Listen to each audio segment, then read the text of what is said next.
Okay, so in this lecture, I'm going to quickly cover picking an exchange, which is where you're going to trade, and how to place trades into the market and the different kind of, trading options you have in the exchange. So in terms of actually picking the exchange that you want to start trading on, it's not too important as long as you're picking one which is obviously, allowed in your area. So depending on which country you're in, various exchanges are not going to be available to you. So for example, I'm in the UK and I recently traded on Bybit until a couple of weeks ago where they banned trading in the UK. So I'm now trading on BitGet, which is, I'd say a similar tier of exchange, both very, very good.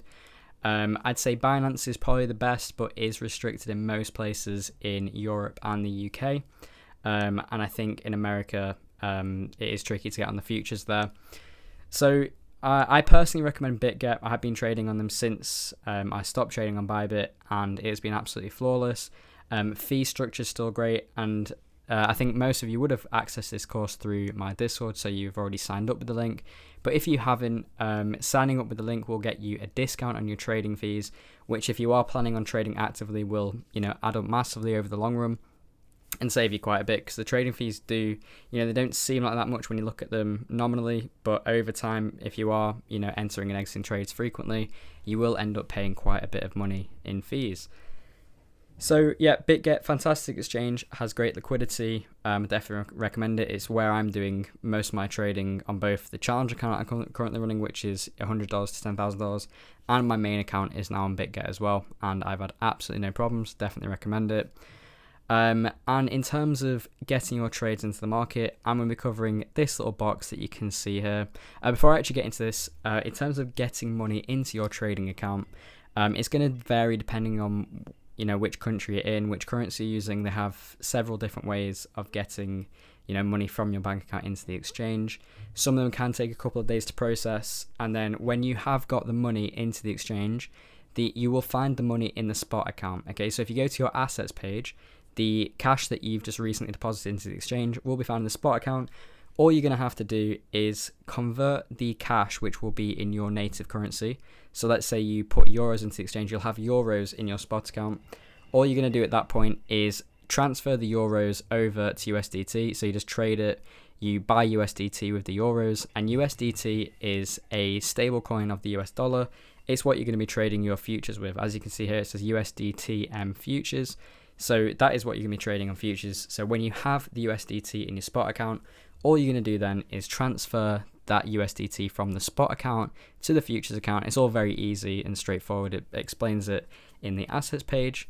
If you do have any questions, somebody in the Discord server will be more than willing to help you with that. So yeah, then you will have USDT in your futures account and you'll be ready to trade. So I'll get onto this little box over here now.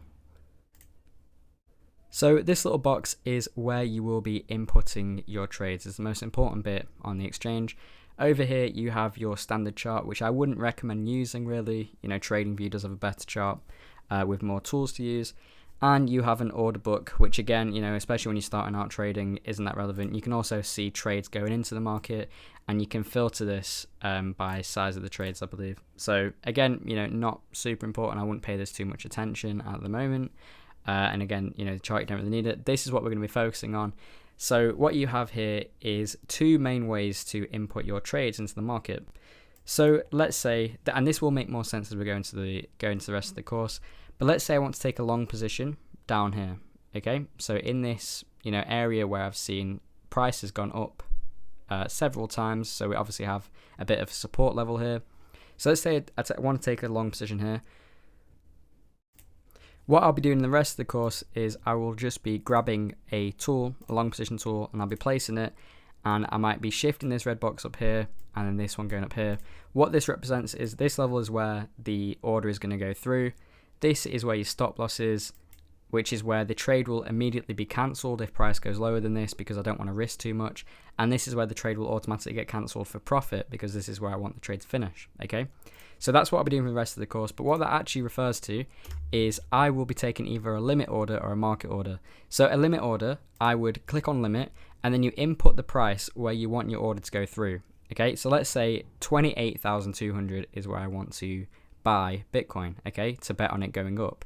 So what I'd do, I would enter 28,200 here, I would pick how much I would want to allocate to this trade. So this would depend on the leverage you're running, which you can trade. I'm not signed in at the moment, so I don't have access to change this. But you can go up to 100x, I believe, which I think is a bit ridiculous. But you set your leverage, you set how much you want to apply to the trade. It'll show you in Bitcoin or in USDT. And then you will click buy long. It will set your order here. And when price comes down to that 28,200 level, it will buy the Bitcoin at that price. Okay. And you'll be in the trade. You'll be able to set a TP and stop loss. So if you click this, you can enter, let's say I want to take profit at this 28,600 level. So I'd enter that in here.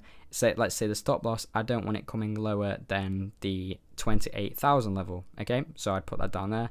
And what that would look like is a long position where I'm entering at 28,200, stop loss at around 28,000, and then my take profit would be at 28,600. Okay. And that would all be sorted for you. So as soon as you click that, you can, leave your monitor. When price does come down, it will automatically buy at the price you've selected, and it will automatically be stopped out when it comes lower than this. So your trade will be cancelled, so you're not risking too much, and your profits will be taken when it comes up here. And it's the exact same on the flip side. So let's say you want to do a short, okay? So all you do in this instance is you're going to see me grabbing the short tool. Let's say I want to short this area, okay? So I'd do the exact same on the flip side, except for I'd click sell short when I input the order, and that would be with a limit order.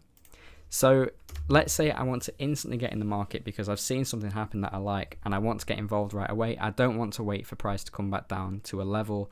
I just want to get my money in the market and hopefully profit off a trade. What you do in that case is a market order. So what this does is it buys at the best available price as soon as you click long or short. So let's say I clicked buy long right now. It will enter into the best price I can get in the order book, and my trade would be instantly added into the market, and I'll be straight in. Again, you can put your take profit and stop loss. So let's say I wanted to go long now. So, let's say I like this price right here. I would click market buy. I'd set my take profit, let's say this level again, so I'd input that in there. My stop loss, let's say I don't want it coming below this little low over here. So again, I'd put my stop loss as it lines up over here. So you just read it off the chart, put it into here, and that's about it, okay? And then I click buy long, and it would instantly put it into the market. So both the market order and the limit order you're going to use in different scenarios, okay? It's not as obvious as just knowing exactly when to do one or the other. Various different trading setups will require you to use different techniques and different ways of executing your orders, okay? So that's about it for this. I hope that was helpful.